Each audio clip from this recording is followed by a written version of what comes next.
नमस्कार। देखिए, अच्छा लगता है कि कुछ आप एडिट करते हैं और वो चीज़ सच होती है 4 महीने बाद। And this is what all about management is. क्योंकि मैं हमेशा लोगों को समझाता हूँ कि एक रूटीन काम तो सब कर ही रहे हैं और उसके लिए कोई आपको एक एक्स्ट्रा अप्रिसिएशन नहीं मिलेगा, चाहे वो पॉलिटिकल वर्ल्ड हो, चाहे वो बिजनेस वर्ल्ड हो। It is a judgement, it's the bets that you take, और वो बेट एज ए इंडिविजुअल आपकी कितनी सक्सेसफुल होती हैं वही डिफाइन करते हैं कि कल को आप एक कितने कामयाब इंसान होंगे प्रोफेशनली, राइट। बाकी आप जानते ही हैं कि आई ऑलवेज की personal and professional success is different. But तो आज का मुद्दा वही है जो देवेंद्र फडणवीस का सुबह सुबह बयान आया, और मुझे खुशी है कि जो मेरा वीडियो 2 जुलाई 2023 को जो आपको इसी चैनल में मिल जाएगा। ज़्यादा वीडियो आपको पता है मैं डालता नहीं हूँ, और ये वीडियो मैंने तभी बनाया था पिछला जब एनसीपी को लाया गया था। तो फिर से जो मीडिया के बेचारे एंकर हैं जिनका काम सिर्फ एंकरिंग है और जो बिल्कुल भी समझते नहीं हैं कि राजनीति क्या होती है या पॉलिटिक्स क्या होती है, और कुछ एनालिस्ट आते हैं टीवी चैनल्स पे वंस अगेन वही बोलते हैं जो उनकी लिमिटेड बुद्धि को समझ में आता है। और मुझे बिल्कुल गुमान है अपनी एक्स्ट्रा ऑर्डिनरी IQ पे या पॉलिटिकल एक्यूमेंट पे, और उसी के लिए मैंने 2 जुलाई का वीडियो बनाया था कि कोई इनको विधानसभा की सीट जाने का डर नहीं है, कोई ये एकनाथ शिंदे जी को काटना नहीं चाहते। और सिर्फ 2 वजह थी, मैं अभी भी बोलूँगा। एक वजह थी शरद पवार को थोड़ा सबक सिखाना, और उसमें भी कहते द जूरी इज़ आउट कि शरद पवार का मुझे नहीं लगता कि इन्वॉल्वमेंट है। और दूसरा वो भी पता चल जाएगा। Let me take that bet also again today. तो पहला मैंने कहा था कि ये सब काम या पिछले आप समझ लीजिए 6-8 महीने से भारतीय जनता पार्टी बहुत समझौते कर रही है। मतलब कि जब 2019 में जीते थे भारतीय जनता पार्टी चुनाव तो बहुत खुल के खेले थे अगले 1-1.5 साल तक। मतलब झारखंड में उन्होंने जो मैंने बताया था कि झारखंड स्टूडेंट यूनियन के साथ गठबंधन तोड़ दिया था और अकेले लड़े, सत्ता हार गए। हरियाणा में देखिए लास्ट टाइम भी अकेले लड़े थे, इस बार भी अकेले लड़े थे। महाराष्ट्र में चलो ठीक है शिवसेना के साथ कर लिया था कच्चा पक्का रिश्ता। मतलब should I say they were going very very bold. उसके बाद बिहार का झटका लगा, महाराष्ट्र में झटका लगा, लेकिन they were still going ahead. UP जीत गए, उत्तराखंड जीत गए, गुजरात जीत गए। और उसके बाद लेकिन जब 2018 राजस्थान वगैरह तो हार चुके थे, तो I think they were still going that strong. But बीच में कहीं ये डर सा बैठ गया कि अब हमें लोकसभा की तैयारी करनी पड़ेगी। स्पेशली आई वुड से कि जब वो बिहार जीत नहीं पाए और केरला में पूरा जोर मार के भी सरकार नहीं बनी, तो उसे सिग्नल मिल गया कि अभी भारतीय जनता पार्टी का साउथ इंडिया में, केरल में समय लगेगा। मतलब आंध्रा, तेलंगाना, तमिलनाडु, केरला और बंगाल स्टेट्स अभी भी भाजपा से बहुत दूर हैं। और यूपी वाले टाइम में, पंजाब में तो वही 0 बटा सन्नाटा आ ही गया MLA चुनाव में। तो इन सब के मद्देनज़र भाजपा पिछले साल 1.5 साल से मोदी जी शुडाई से फिर से कंप्रोमाइज़ करने लग गए हैं कि 2024 का चुनाव पहले निकाला जाए। ठीक है, उसके बाद फिर से वो अपनी बोल्ड रणनीति पे आएगी। देखिए अल्टीमेटली हर पॉलिटिकल पार्टी चाहती है कि उन्हीं के सारे MLA MP हों, गठबंधन में क्यों। और उसके बाद से ही ऐसा हुआ है कि धीरे धीरे करके, जैसा मैंने कहा कि कंप्रोमाइजिंग स्टार्ट हो गया है, एडजस्टमेंट स्टार्ट हो गई है। चाहे वो शिंदे जी को CM बनाने की प्रोसेस, या चुपचाप आपने शायद नोट नहीं करा, आंध्रा से बिल्कुल विड्रॉ कर लिया है बीजेपी ने। खैर आंध्रा का असेंबली चुनाव भी इकट्ठे होगा लोकसभा के, लेकिन आप देखेगा कि बीजेपी बिल्कुल एक नोशनल फाइट देगी। बेसिकली जिसे बोलते हैं कि खड़े कर देगी बस अपने उम्मीदवार दिखाने के लिए, क्योंकि as a national party you have to do. लेकिन वो ऑफिशियली गठबंधन नहीं करेगी जगन के साथ, जो कि उनका फेवरेट है। और चंद्रबाबू नायडू तो बहुत कोशिश कर रहे थे, पर उनके साथ जाएगी नहीं क्योंकि फिर बहुत दिक्कत हो जाएगी। और Chandrababu Naidu would always be big player in Andhra, he will not give many seats to BJP anyway. तो फिर काम में क्यों वो हार का ठीकरा फोड़ेंगे। तमिलनाडु में AIADMK से एक रणनीति के तहत गठबंधन तोड़ दिया गया है ताकि AIADMK अपनी सीटें जीते विज़ DMK, और माइनॉरिटी वोट्स डिस्ट्रीब्यूट ना हो, और एंटी इनकम्बेंसी का फ़ायदा उठाते हुए AIADMK सीटें खींचे। और उसके बाद इलेक्शन के बाद देखिए वो NDA में शामिल हो ही जाएंगे। ठीक है ना। कर्नाटका में ऑलरेडी हम जानते हैं कि JDS के साथ तय हो चुका है लोकसभा के लिए गठबंधन, ताकि लोकसभा में सीट निकले। उसी की कड़ी में मैंने आपको महाराष्ट्र कहा था कि अजीत पवार जी को लाया गया है सिर्फ और सिर्फ कि महाराष्ट्र में सीटें इंश्योर करनी है बीजेपी को, वो भी अपनी। 48 में 48 जीतना बहुत मुश्किल रहेगा। और आज देवेंद्र फडणवीस का वो बयान, जो कि बहुत सोच समझ के, आपको पता है देवेंद्र फडणवीस बोलते हैं 26 पे लड़ेंगे हम। लास्ट टाइम 25 पे लड़के 23 जीते थे, 26 पे लड़के अगर 24 या 25 जीत गए तो महाराष्ट्र का कोटा पूरा हो गया। गुजरात वैसे ही चलेगा, जो हिंदी भाषी बेल्ट है, हरियाणा में 1-2 सीट का लॉस हो सकता है, Rajasthan MP. But BJP calculation वही है कि 2019 की तरह नहीं, बट 24 की तरह अपनी मेजोरिटी भी आ जाए, या 260-65 भी रह जाएंगे, 50 भी रह जाएंगे, तो फिर जो एब्सोल्युटली परमानेंट दोस्त हैं, चाहे वो YSR हो और चाहे वो यहाँ पर शिवसेना शिंदे गुट वगैरह आ जाएगा, तो उनकी सरकार बन जाएगी। मैं फिर भी कहता हूँ शायद बीजेपी की 24 में खुद मेजोरिटी आ जाए। जैसा मैंने कहा, फिर भी 2-4 सीटें कम दे सकते। तो डेफिनेटली मैं आज कह सकता हूँ कि 19 वाली परफॉर्मेंस रिपीट करना बहुत मुश्किल रहेगा, क्योंकि that is the best performance BJP can hope. पूरा Haryana sweep, Delhi sweep, Rajasthan sweep, Gujarat sweep, Madhya Pradesh sweep, Chhattisgarh sweep, Karnataka practically, और कितने स्वीप मारोगे, राइट? तो कुछ तो अपोजिशन भी करेगा ही ना। तो इस बार डेफिनेटली बिहार में लॉस होगा, क्योंकि पर बिहार के लिए भी समय है, 6 महीने, बहुत कुछ हो सकता है।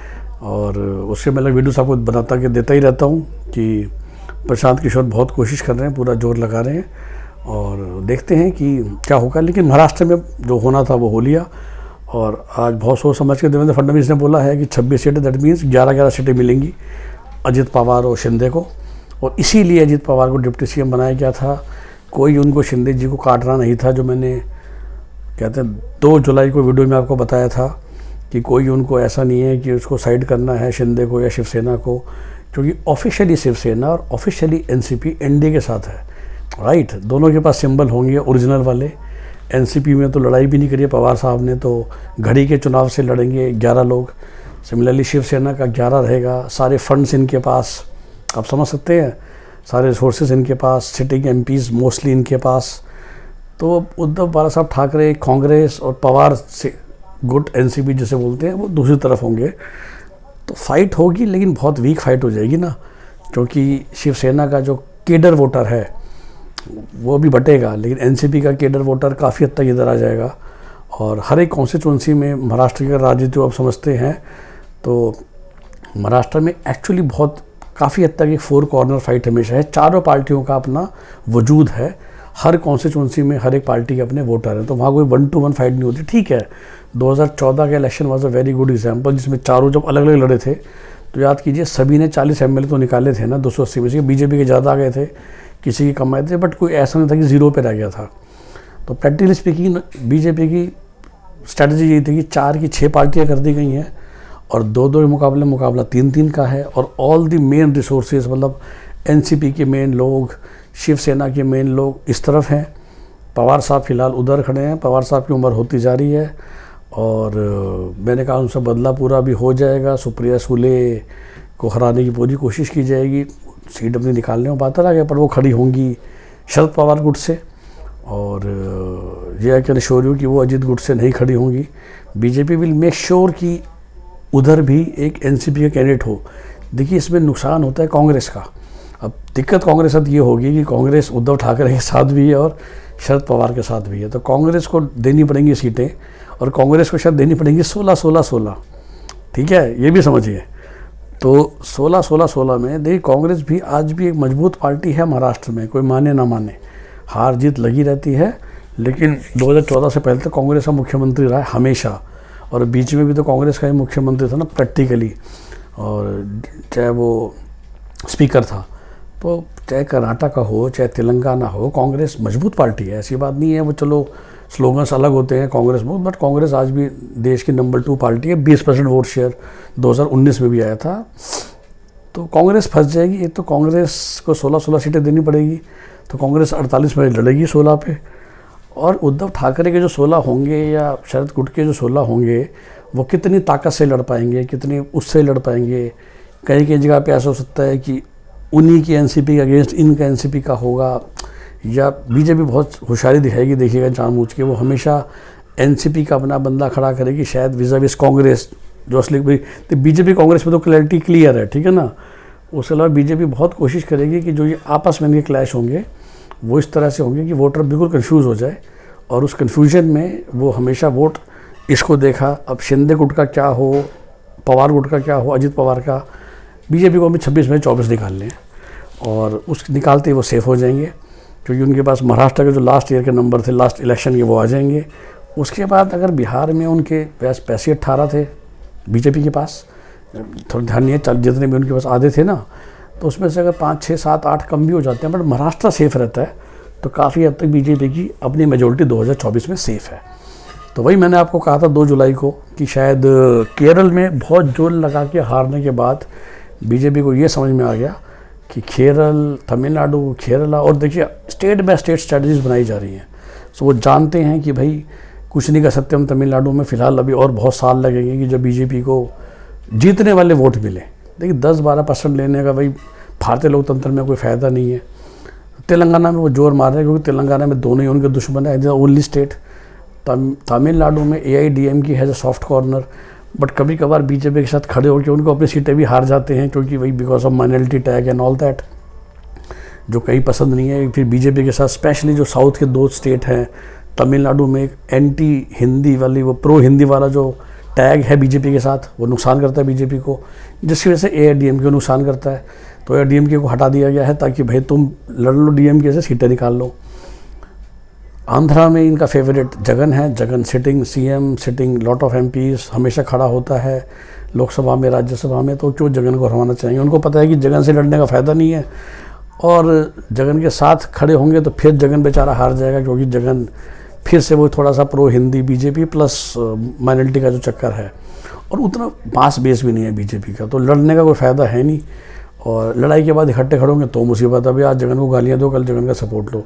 तो आई थिंक बीजेपी को समझ में आ गया कि आंध्रा में भाई दूर रहो, और तमिलनाडु में और आंध्रा में मतलब इनडायरेक्टली जगन को जितवाओ, इसलिए वो बिल्कुल दूर हो गए। अब बिल्कुल आंध्रा की हम न्यूज़ नहीं सुन रहे हैं, जब 6 महीने बाद आंध्रा में इलेक्शन है।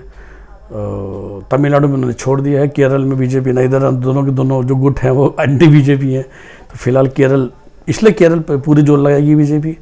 तमिलनाडु में जैसे मैंने कहा नहीं लगाएगी, आंध्रा में नहीं लगाएगी, तेलंगाना में लगा सकते हैं, क्योंकि बाकी जो दोनों गुट हैं वो अगेंस्ट बीजेपी हैं, तो ना उन्हें BRS के साथ जाना है, कांग्रेस के साथ। तो साउथ में आई थिंक तेलंगाना 3-वे कॉर्नर, असेंबली में भी, फाइनल में भी केरल 3-वे कॉर्नर, कर्नाटका में इन्होंने JDS को पकड़ लिया है ताकि MP की सीटें निकलें, यही 5 सदर्न स्टेट्स हैं।